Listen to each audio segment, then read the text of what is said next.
Hey guys, and welcome back to another YouTube video. In this video, we'll be going through the Fremantle versus Geelong game, in which Geelong came out on top 73-62 at Optus Stadium and just chucks another curveball in the finals race, and especially the race for top four. I mean, you've got the Swans on 60, then a lot of teams on 56, maybe even a 54 team in there, somewhere like that.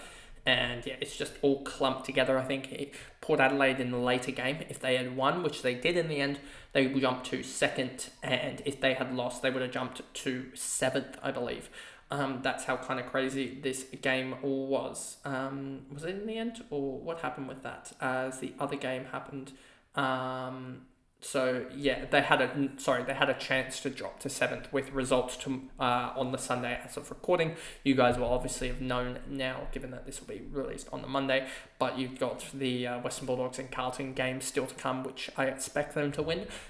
Which would have seen Port have dropped down, and now Fremantle have a chance to not drop out of the 8, but drop down to 8th in on 50 points. And who do they have remaining? It all comes down to like rounds 23 and 24, and Fremantle, where are they? Fremantle have they've got GWS, a tough game, and then in round 24 they've got who do they have? They've got Port, so they have a really tough run, and that could be their finals campaign up in flames, I guess, almost, because Essendon have Sydney and also Brisbane, which that would be really tough. And Hawthorn have in 3 games, they have got Carlton, then they've got Richmond, and then they've also got North. So Hawthorn could still make it here. Hawthorn are going to get to, I believe, 52 points. But that might be... It could come down to Fremantle having to beat GWS or Port in the last couple of weeks to make it through. As they'll come hard on 44 points. And then you've got even Collingwood as well, who've got Brisbane. Surely they don't win that. Brisbane and Melbourne, so I don't think they will get through either. They're on 44 as well, and Gold Coast won't, obviously, now that they already need results to go their way massively to make it, so they can't either.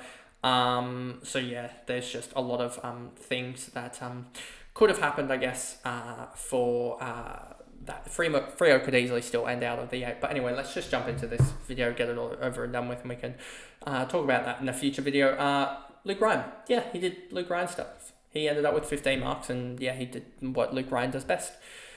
Annoying, especially Jordan Clark going off, and I was thankful that he went 10 points in the last quarter, but yeah, I traded him out a couple of weeks ago when, Nick Newman, he went nuts, beat him by 50 points. Now I need Nick Newman to drop a 70 just to go level with Jordan Clark. So that's kind of annoying that that happened. Yeah, Nick Newman needs to drop a 74 just to go level. Jordan Clark just went nuts in this game and ended up with 28, 10 and 4 and a goal. Sharp with 112, 28 and 13. Sarong only ended up with 22 touches, 4 marks, 5 tackles and 3 goals to get to the 103 in the end for him. Chapman 88, Wagner 87, Brayshaw 81. I was glad that I didn't go Brayshaw this week over the likes of Green, as that would have been a negative trade. But Brayshaw's been pretty good the last couple of weeks, and then yeah, just ended up with a 81 this week. Walker, Johnson, Switkowski, Jackson solo rucks for 76. Yeah, he just didn't get going. Even kicked a goal in that. Young, 75. A lot of those people thought about trading. I know one guy thought about trading a Young or Martin, and now he's 52 points better because he decided to go with Martin over Young, keeping him and trading out Young, which was, in my opinion, a good decision, just because the matchup that we saw with Gold Coast for defenders is a really positive matchup with their transition-based scoring. So that's a really positive matchup for high transition scorers. I would need to look at Geelong, but I don't know about Geelong necessarily, but it may flip now that they've given up a lot to 3 sort of winger, Desi kicker type vibe guys. Cox, Draper, Frederick, Amos, O'Meara, Fife, Sturt, Banfield, no one else here really matters. Darcy, late withdrawal as well, so that caused chaos in everywhere. Then you've got Geelong. Myers, 97, did his job. 1 goal, 23, 6 and 3 for him. Dangerfield, 87, did really well in the first quarter. 23 and 3 and a goal for him. Blickarves in as a sort of a ruck midfield, whatever vibe you want to go with type of player. 16, 5 and 5 and 9 hitouts. Did his role again. Guthrie here with 20 and 10. So he did his role. Just a lot of guys, role players doing their role for Geelong, and they don't really have a dominant scorer as Stewart had a really off day. Ollie Dempsey here, 25, 2 and a goal. You'll see Holmes as well, 23, 3.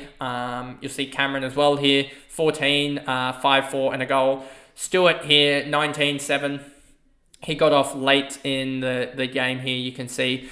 Had 21 in the last sort of 5-6 minutes to really boost his score up to a 76, which is an all-right score, not the worst, but considering Whitfield, Dacos, and many others, and Young as well in that same boat, it's not the worst score.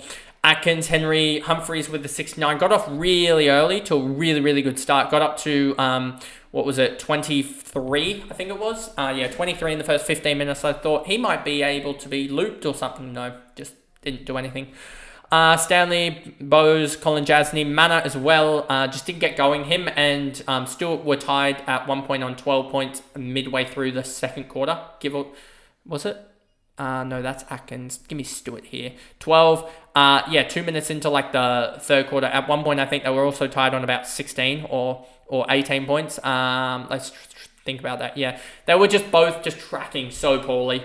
But anyway, it is what it is with those two. Henry, Neal, Tui, Duncan, Stengel, Close, Bruin. Bruin injured again, so I think injured. Yeah, again, just...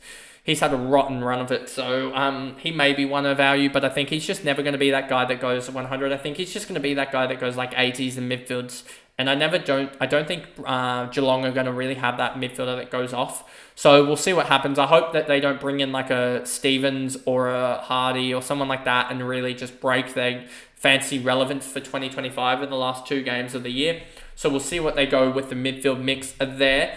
But Bruin out could cause chaos for next year with basement guys getting games. And that's the only problem with right now, fancy-wise, is just a lot of rookies do get late games. Saw it with Trezai, saw it with Gota, saw it with other guys in the past, and it just ruins them for the year and a couple years, and they basically have no fancy relevance unless they really become a mid-pricer that, or a role change guy or something like that, or a discount guy 2-3 years down the track that really becomes relevant again. So just hoping that they don't get that for Geelong with the injury to Bruin. But anyway, that is the video there. And if you did enjoy, remember to like and subscribe, turn the notification bell on so you know when future uploads are live. And I'll see you guys in the next video. Bye, guys.